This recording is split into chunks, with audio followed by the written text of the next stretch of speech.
World health ஆர்கனைசேஷனாக இருக்கட்டும் இல்லை உலக மக்களாக இருக்கட்டும் எல்லாமே பார்த்து அச்சப்பட்டு ஒரு விஷயம் என்னன்னு கேட்டிங்கன்னா இப்போ புது வைரஸ் ஒன்று வந்து சைனாவில் வந்து கிரியேட் ஆயிருக்கு அப்படின்னு தான் சொல்லணும். ஸோ ஆல்ரெடி அவங்களால பரப்பப்பட்ட கோவிடே வந்து எந்த அளவுக்கு வந்து சிவியராக போயிட்டு இருக்குன்றது நம்ம எல்லாத்துக்குமே தெரியும். ஸோ இப்போ வந்து புது வைரஸ் வந்து ஒரு சிங்கிள் பர்சன் வந்து அதில் அஃபெக்ட் ஆயிருக்காங்கன்னு சொல்கிறாங்க. அந்த வைரஸ் நேம் என்னன்னு பார்த்தீங்கன்னா H1N3ன்னு சொல்லிட்டு.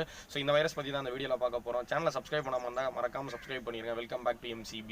அதாவது இந்த H1N3 என்னன்னு கேட்டிங்கன்னா it's a type of bird flu அப்படின்னு சொல்லுவாங்க. இது வந்து ஒரு பறவை காய்ச்சல்னு சொல்லுவாங்க. இது சாதா பறவை காய்ச்சல் கிடையாது, இது வந்து காட்டு பறவை காய்ச்சல்னு சொல்லுவாங்க. ஸோ சிங்கிள் பர்சன் வந்து இதை வந்து ஐடென்டிஃபை பண்ணியிருக்காங்க. ஸோ அந்த சிங்கிள் பர்சன் வந்து என்ன வேலை பார்க்குறாருன்னு கேட்டிங்கன்னா அந்த ஃபார்ம் ஹவுஸை வந்து மெயின்டைன் பண்ணுற ஒர்க் பண்ணுறாரு. இந்த கோழி இந்த கால்நடை எல்லாம் மெயின்டைன் பண்ணுறது. ஸோ சைனா கவர்மெண்ட் என்ன சொல்கிறாங்கன்னா இதுலேருந்து கூட அவருக்கு ஆக்சிடென்ட்டாக தெரியாமல் கூட பரவி இருக்கலாம் அப்படின்னு சொல்கிறாங்க. ஆனால் இன்ன வரைக்கும் அவர் எப்படி வந்து இன்ஃபெக்ட் ஆயிருக்குன்றதை வந்து சொல்லவே இல்லை அப்படின்னு தான் சொல்லணும். ஸோ அவர் வந்து ஏப்ரல் 28 கொரோனா சிம்டம்ஸோட ஹாஸ்பிட்டல் வந்து அட்மிட் ஆயிருக்காரு. கொரோனா சிம்டம்ஸ் மாதிரி இருக்கிற சிம்டம்ஸ்ல அட்மிட் பண்ணியிருக்காரு. ஒரு மாதம் அப்சர்வேஷன் பண்ணியிருக்காங்க. மே 28 தான் இவர் வந்து இந்த ஒரு டைப் ஆஃப் வைரஸ்னால அஃபெக்ட் ஆயிருக்காங்கன்னு சொல்றாங்க. இவர் கூட யாரெல்லாம் வந்து பேசிட்டோ பழகிட்டோ அப்படி க்ளோஸ் கான்டாக்ட்ல இருந்தாங்களோ அவங்க எல்லாத்தையுமே அப்சர்வேஷன் பண்ணி பார்த்துருக்காங்க. அவங்களுக்கு யாருக்குமே இந்த மாதிரி சிம்டம்ஸ் இந்த மாதிரி தொற்று இல்லை. அதனால வந்து இது வந்து ஹியூமன் டு ஹியூமன் டிரான்ஸ்மிஷன் கிடையாதுன்னு சொல்லியிருக்காங்க. அதே மாதிரி இவர் வந்து பேஷண்ட் வந்து டிஸ்சார்ஜ் ஆகக்கூடிய ஸ்டேஜில் தான் இருக்கார், டிஸ்சார்ஜ் ப்ரொசீஜரில் தான் இருக்கார். இவர் வந்து டிஸ்சார்ஜ் ஆகிடுவார். நாங்கள் தான் ஒரு 1 நாள் இல்லை 2 நாளுக்கு வந்து அப்சர்வேஷன் காண்டி வச்சிருக்கோம் அப்படின்னு சொல்லியிருக்காங்க. ஸோ சைனாவில் வந்து பார்த்தீங்கன்னா இது மாதிரி அவுட் பிரேக்ஸ் வந்து நிறைய அடிக்கடி நடக்கும். ஏன்னு கேட்டிங்கன்னா 1997 வந்து பார்த்தீங்கன்னா இது மாதிரி ஹாங்காங்கே உலுக்கிப்பட்ட ஒரு விஷயம் தான். என்னன்னு பார்த்தீங்கன்னா அங்கே ஒரு மேசிவ் அவுட் பிரேக் ஒன்று நடந்துச்சு. என்னன்னு கேட்டிங்கன்னா 90% கால்நடைகள் வந்து பாதிக்கப்பட்டுச்சு. ஏன் அப்படின்னா அதில் 80% வந்து 90% பாதிக்கப்பட்டதில் 80% வந்து சைனாலேருந்து எல்லாமே வரப்பட்டதாங்க. ஸோ அதனால் சைனாலேருந்து ஒரு வைரஸ் வந்து அங்கே ஹாங்காங்கில் இருக்கிற மற்ற எல்லாத்தையுமே வந்து பரப்பி விட்டு அங்கே இருக்கிற கால்நடைகள்லாம் 90% வந்து காலி ஆயிடுச்சு அப்படின்னு தான் சொல்லணும். ஸோ அதுவே வந்து ஒரு பெரிய இஷ்யூ ஆச்சு. எப்போ 1997 பெரிய இஷ்யூ ஆச்சு. இதே மாதிரி 2004 ஒரு மேசிவ் அவுட் பிரேக் நடந்துச்சு.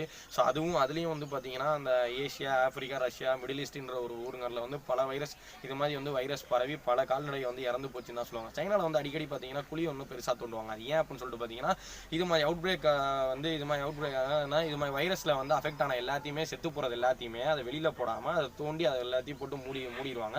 சரி, எல்லா ஊர்லேயுமே நடந்துட்டு இருக்கிறது தான். இவங்க வந்து என்ன பண்ணுறாங்கன்னு கேட்டிங்கன்னா இப்போ ஒரு பறவைக்கோ இல்லை ஒரு வாத்துக்கோ இல்லை ஒரு காடைக்கோ எதுக்கோ இன்னொரு இந்த வைரஸ் வந்து அட்டாக் ஆச்சுன்னா அந்த வைரஸ் வந்து 10 நாளுக்குள்ள இந்த கால்நடை வந்து இறந்து போயிடும். ஸோ அதனால் இறந்து போகிறனால என்ன பண்ணுவாங்கன்னா இன்ஜெக்ஷன் போட்டு அது வந்து க்யூர் ஆகலை அப்படின்னு சொன்னால் அவங்களே வந்து அதை கொண்டுருவாங்க. ஏன்னா அதுலேருந்து இன்னொரு இதுக்கு பரவாமல் இருக்கிறதுக்கு அவங்களே வந்து கொண்டுருவாங்க அப்படின்னு தான் சொல்லணும். ஸோ இதே மாதிரி வந்து பார்த்தீங்கன்னா 2013 17 வந்து H5N1 சொல்லிட்டு ஒரு வைரஸ் ஒன்று வந்து சைனாவில் வந்துச்சு. ஸோ அதில் வந்து பார்த்தீங்கன்னா கிட்டத்தட்ட ஒரு 600 மக்கள் வந்து இறந்து போனாங்கன்னு தான் சொல்லணும்.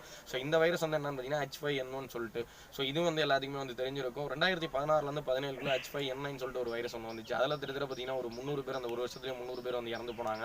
ஸோ இதே மாதிரி ஏகப்பட்ட விஷயம் வந்து நடந்துகிட்டு இருக்கு. இப்போ லேட்டஸ்ட்டாக சொல்லணும்னு கேட்டிங்கன்னா ஒரு பெரிய அவுட் பிரேக் நடந்துச்சு ஏப்ரல் இப்போ 2021. அந்த வைரஸ் வந்து என்னன்னு பார்த்தீங்கன்னா H5N6 நினைக்கிறேன். ஸோ அந்த வைரஸ் வந்து பெரிய மேசிவ் அவுட் பிரேக் ஆச்சு. ஸோ அதுவுமே எல்லாத்துக்கும் தெரியும். ஸோ இதே மாதிரி வந்து பார்த்தீங்கன்னா இப்போ லேட்டஸ்ட்டாக வந்து 2021 வந்து ஏப்ரல் மந்த்து கூட ஏவியன் இன்ஃப்ளூயன்ஸான்னு சொல்லிட்டு ஒரு வைரஸ்னால 70-75% கால்நடைகள் வந்து இறந்து போச்சுன்றது நம்ம எல்லாமே வந்து நியூஸில் பார்த்துருந்துருப்போம். ஸோ அந்த ஏவியன் இன்ஃப்ளூயன்ஸா வைரஸ் வந்து பார்த்தீங்கன்னா ஹியூமன்ஸ் வந்து அட்டாக் பண்ணாது அப்படின்னு சொல்லியிருந்தாங்க.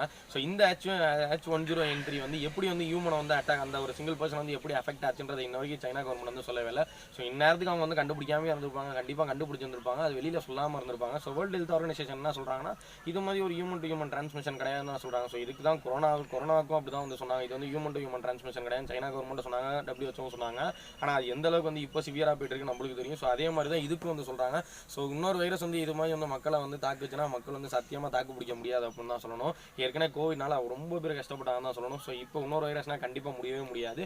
ஸோ இன்னும் அவங்க வந்து சொல்கிறாங்க, என்ன சொல்லியிருக்காங்க China government national health commission என்ன சொல்கிறாங்கன்னா இது வந்து பரவாது, அதனால் இதை பற்றி பயப்பட தேவையில்ல, அவரும் வந்து நல்லா தான் இருக்காரு, ஹியூமன் டு ஹியூமன் டிரான்ஸ்மிஷன் கிடையாதுன்னு தான் சொல்லியிருக்காங்க. ஸோ இது எந்த அளவுக்கு போகுதுன்றதை வந்து நம்ம வெயிட் பண்ணி தான் பார்க்கணும். ஸோ இதை பற்றி நெட்லையும் வெப்சைட்லையுமே இவ்வளோ இன்ஃபர்மேஷன் தான் இருக்குது. ஸோ அதுக்கு மேலே என்னால் முடிஞ்ச அளவுக்கு உங்களுக்கு சிம்பிளிஃபை பண்ணி சொல்லியிருந்தேன். ஸோ இப்போ வந்து நம்ம கொரோனாவுக்கு வருவோம். கொரோனா யூகேல வந்து இப்போ ரீசெண்டாக வந்து 3000 கேஸ் வந்து ரிப்போர்ட் பண்ணப்பட்டிருக்கு. ஸோ அந்த 3000 கேஸ் வந்தனால ஒரு தேர்ட் வந்து ஸ்டார்ட் ஆயிடுச்சு என்னன்னு சொல்லி அவங்க வந்து திங்க் பண்ணிட்டு இருக்காங்க. ஏன்னு கேட்டிங்கன்னா இப்போ வந்து ரீசெண்டாக வந்து எல்லாமே நியூஸில் வந்து பார்த்துருப்போம், நோ மாஸ்க் இனிமேல் வந்து யார் மாஸ்க் போட தேவையில்ல, அந்த வைரஸ்க்கு இது பண்ணிட்டு அதனால் வைரஸ் வந்து எங்கேயுமே இல்லை அப்படின்னு சொல்லியிருந்தாங்க. ஸோ இப்போ வந்து 3000 கேஸ் ரிப்போர்ட் பண்ணாலும் ஒரு தேர்ட் ஸ்டார்ட் ஆயிடுச்சான்னு சொல்கிறாங்க. ஏன்னு கேட்டிங்கன்னா அவங்க செகண்ட் வேவ் வந்து மார்ச் எண்டிங்கே வந்து முடிஞ்சு போச்சு. ஸோ அதனால் அவங்க வந்து மேபி வந்து தேர்ட் வேவ் ஸ்டார்ட் ஆயிடுச்சுன்னா கூட லாக்டவுன் போகிறது நிறைய வாய்ப்புகள் இருக்குது. ஸோ அதெல்லாமே வந்து நம்ம நியூஸில் நியூஸில் வந்து பார்த்துருந்துருப்போம் அப்போ லேட்டஸ்ட் நியூஸில். ஸோ இப்போ வந்து அடுத்து வந்து இந்தியாவுக்கு வந்து பார்த்தீங்கன்னா டெய்லி ரிப்போர்ட்டட் கேஸ் வந்து ரொம்ப கம்மியாயிருச்சுன்னு தான் சொல்லணும் இந்தியா லெவலில். ஸோ அது வந்து குட் நியூஸ் தான். ஆனால் பேட் நியூஸ் என்னன்னு கேட்டிங்கன்னா தமிழ்நாடு தான் ஃபஸ்ட்டு ஸ்டேட்டு இந்தியாவிலேயே அதிகமாக வந்து தொற்று வந்து பரவிட்டு இருக்குது அப்படின்னு சொல்லிட்டு. ஏன்னு கேட்டிங்கன்னா தமிழ்நாட்டில் வந்து இது வரைக்கும் டெய்லி ரிப்போர்ட்டட் கேஸ் வந்து 25 கிட்ட இருக்குது அப்படின்னு தான் சொல்லணும். ஸோ அந்த லாக்டவுனால் போக போக கம்மியாகிறதுக்கு நிறைய வாய்ப்புகள் இருக்குது அப்படின்னு தான் சொல்லணும். ஸோ அதே மாதிரி வந்து பார்த்தீங்கன்னா செகண்ட் வேவ் வந்து முடிகிற எண்டிங் ஸ்டேஜில் தான் நம்ம இருக்கணும். ஒரு 15 டேஸில் வந்து ஒரு 10 நாள் 15 நாளுக்குள்ள முடிஞ்சிடும் தான் சொல்லணும். ஸோ தேர்ட் வேவ் வந்து பார்த்தீங்கன்னா ஜூலைக்கு அப்புறம் ஒரு 6 மந்த்ஸ்க்கு அப்புறம் தான் வரும்னு சொல்லியிருக்காங்க டாக்டர்ஸ் எல்லாமே. ஸோ அது எந்த அளவுக்கு இருக்குன்றது வந்து தெரில. அதனால் முடிஞ்ச அளவுக்கு லாக்டவுன் வந்து யூஸ் பண்ணிட்டு வீட்டுக்குள்ளேயே எல்லாம் சேஃபாக இருங்க. அதான் உங்களுக்கும் சுற்றி இருக்கிறவங்களுக்கு நல்லது. ஸோ இந்த ஒரு கொரோனா வந்ததுக்கு அப்புறமேட்டே வந்து பார்த்தீங்கன்னா கிட்டத்தட்ட 1.5 கோடி பேர் அவங்க வாழ்வாதாரத்தையும் பொருளாதாரத்தையும் இறந்துட்டாங்க அப்படின்னு தான் சொல்லணும். ஸோ அதனால் முடிஞ்ச அளவுக்கு வந்து லாக்டவுனை வந்து பயன்படுத்திட்டு வீட்டுக்குள்ளேயே இருங்க, வெளியில் அனாவசியமாக சுத்தாதீங்க. சொன்னால் நிறைய பேர் நியூஸ்லாம் பார்த்துட்டு இருக்கவங்க சுற்றிட்டாங்க. கொரோனா பற்றி ஒரு அவேர்னஸ் ஒரு பயமும் உங்களுக்கு கிடையவே கிடையாது. ஸோ அதனால் முடிஞ்ச அளவுக்கு வந்து வேக்சின் போட்டுக்காங்க. அதான் உங்களுக்கு கோவிடை பொறுத்த வரைக்கும் ரொம்ப நல்லது. ஏன்னா இப்போ நம்மள்ட்ட இருக்கிற கூட ஒரே வெப்பன் என்ன அப்படின்னு சொல்லிட்டு பார்த்தீங்கன்னா அது கோவிட் வேக்சின் மட்டும்தான். ஸோ அதனால் முடிஞ்ச அளவுக்கு வந்து வேக்சின் வந்து போட்டுக்காங்க. முடிஞ்ச அளவுக்கு எல்லாம் வீட்டுக்குள்ளேயே இருங்க, எங்கே போனாலும் மாஸ்க் போட்டு போங்க, சோஷியல் டிஸ்டன்ஸ் மெயின்டைன் பண்ணிக்கோங்க, சானிடைஸ் பண்ணிக்கோங்க கை எப்பயுமே. ஸோ இதே மாதிரி இன்னொரு வீடியோவில் பார்ப்போம். Until it's bye bye from Shannon.